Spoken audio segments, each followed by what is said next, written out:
Hello friends, इयत्ता 10वीचं आपण सेतू बघतो आहे. तर त्यामध्ये डे 5. तर डे 5मध्ये काय आहेत तर अँगल्स क दिलेले आहेत आणि ते अँगल्स आपल्याला जर येत असतील तर आपण ते न्यूमेरिकल सॉल्व करू शकतो.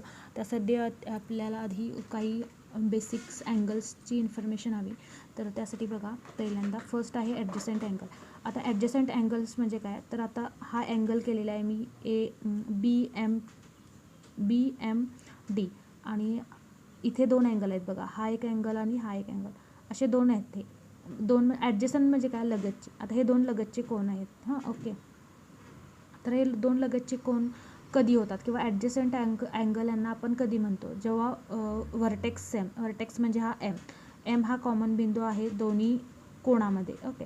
त्यानंतर वन साईड एक कॉमन आहे बघा, MQ ही या कोणामध्ये पण आहे आणि या कोणामध्ये पण आहे, आणि इंटिरियर पार्ट या साईडमुळे सेपरेट झालेला आहे, म्हणून याला म्हणायचं ॲडजसंट अँगल. ॲडजसंट अँगलमध्ये व्हर्टेक्स सेम असतो, एक साईड कॉमन असते आणि इंटिरियर पार्ट सेपरेट झालेलं असतं.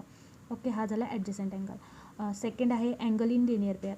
लिनियर पेअर म्हणजे काय, तर एक लाईनमध्ये, म्हणजे एका लाईनमध्ये जर अँगल असतील तर त्याला लिनियर पेअर म्हणायचं. पण कधी, जेव्हा त्यांची सम 180 असेल तेव्हा.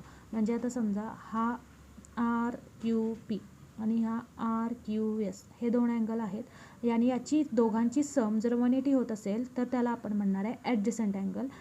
ह्या दोन ॲडजसंट अँगलची जर सम 180 होत असेल तर त्यांना आपण म्हणणार अँगल्स इन लिनियर पेअर.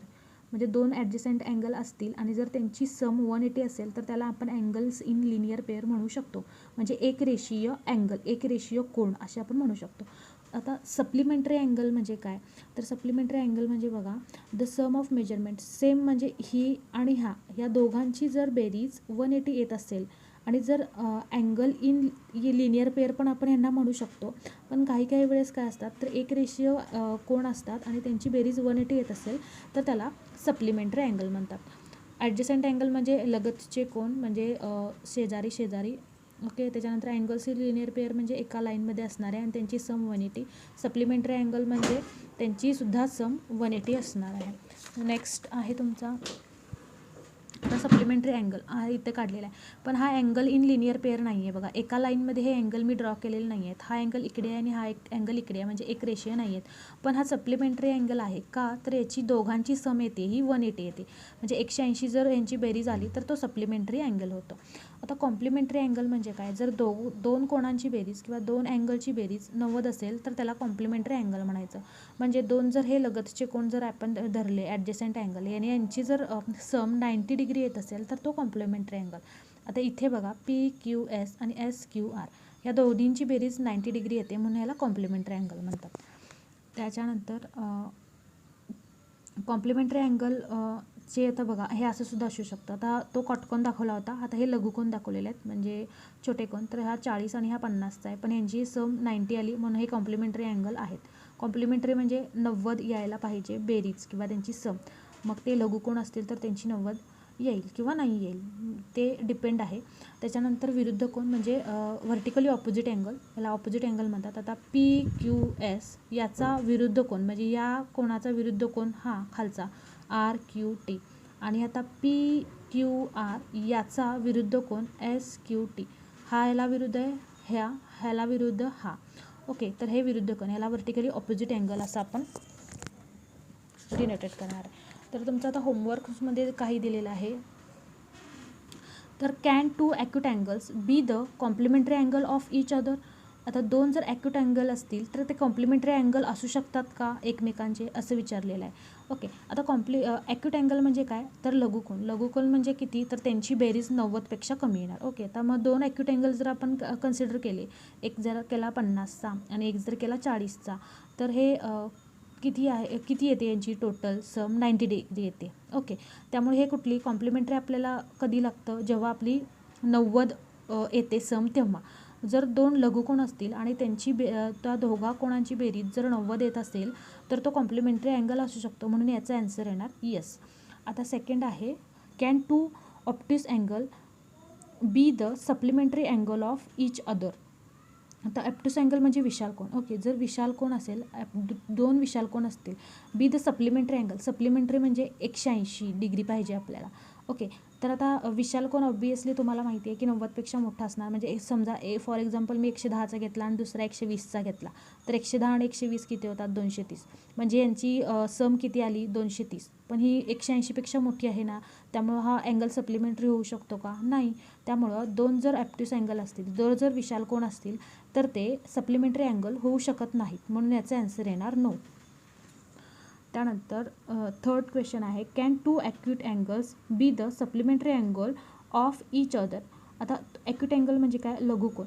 जर लघुकोन म्हणजे काय? समजा फॉर एक्झाम्पल मी एक घेतला 40चा आणि एक घेतला 50चा. लघुकोन म्हणजे 90पेक्षा लहान, म्हणून मी 90पेक्षा लहान कन्सिडर केले 40 आणि 50. ओके. तर सप्लिमेंटरी म्हणजे अँगल असू शकतात का एकमेकांचे? आता सप्लिमेंटरीला आपल्याला टोटल किती लागते? 180. ओके.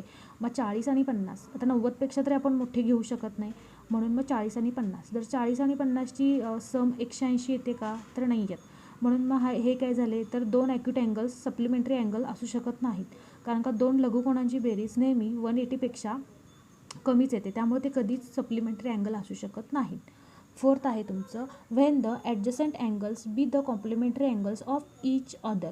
ॲडजसंट अँगल मी तुम्हाला मगाशी सांगितलं त्याप्रमाणे ॲडजसंट म्हणजे लगतचे कोन. ओके. कॉम्प्लिमेंटरी अँगल असू शकतात का ईच अदरचे? तर बघा, आता हा एक मी दाखवलेला आहे अँगल. आता हा 40 आणि 50चा. ओके. आता कॉम्प्लिमेंटरी म्हणजे 90 यायला पाहिजे सम. मग हा 40 आणि 50 90 येते, बरोबर. म्हणजे काय? तर होऊ शकतात, म्हणजे दोन ॲडजसंट अँगल कॉम्प्लिमेंटरी 90चे असू शकतात. फॉर एक्झाम्पल दुसरं पण मी दाखवलेलं आहे बघा. एक रेशिओ जर कोण असेल, हा जर 40 असेल आणि हा 50 असेल, तर 90 म्हणजे कॉम्प्लिमेंटरी होऊ शकतो. जर दोन कोणांच्या मापांची बेरीज 90 आली तर तो कॉम्प्लिमेंटरी होऊ शकतो. मग दोन ॲडजसंट कोण असतील तर ते कॉम्प्लिमेंटरी असू शकतात का? तर यस. याचा ॲन्सर आहे यस, की दोन जर ॲडजसंट अँगल असतील तर they can be complementary angle also. Next आहे तुमचं, can two obtuse angle be the linear pair. म्हणजे दोन जर विशाल कोन असतील तर एका लिनियर पेअरमध्ये ते असतील का किंवा होतील का? तर बघा, विशाल कोन म्हणजे किती आपल्याला? तर 90पेक्षा आपण जास्त घेतो, म्हणजे फॉर एक्झाम्पल 100 घेतला आणि 110 घेतला. ओके.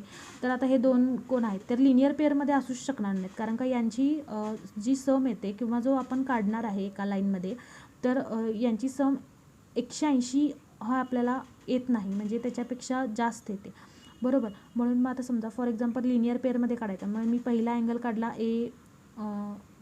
इथं ओ देऊया, OB हा 100चा काढला. ओके. लिनियर पेअर म्हणजे एका लाईनमध्ये काढायचे आहेत. मी 100चा काढला आणि दुसरा मग इथं मी कोन मापकानं कोण ठेवून मी परत किती 90चा काढला किंवा 91चा काढला, तर इकडे असं काहीतरी राहिला. मग ते एका लाईनमध्ये आले का? नाही आहेत. म्हणजे दोन जर विशाल कोन आपल्याला ड्रॉ करायचे असतील एका लाईनवर, तर ते एका लाईनवर आपण ड्रॉ करू शकत नाही. म्हणून can two obtuse angle be the linear pair. Linear पेअरमधील ते अँगल असतील का एकाच लाईनमध्ये, तर ते दोन ऑप्ट्यूस अँगल किंवा दोन विशाल कोन कधीच एका लाईन पेअर म्हणजे एका लाईनमधील कोन नसतील.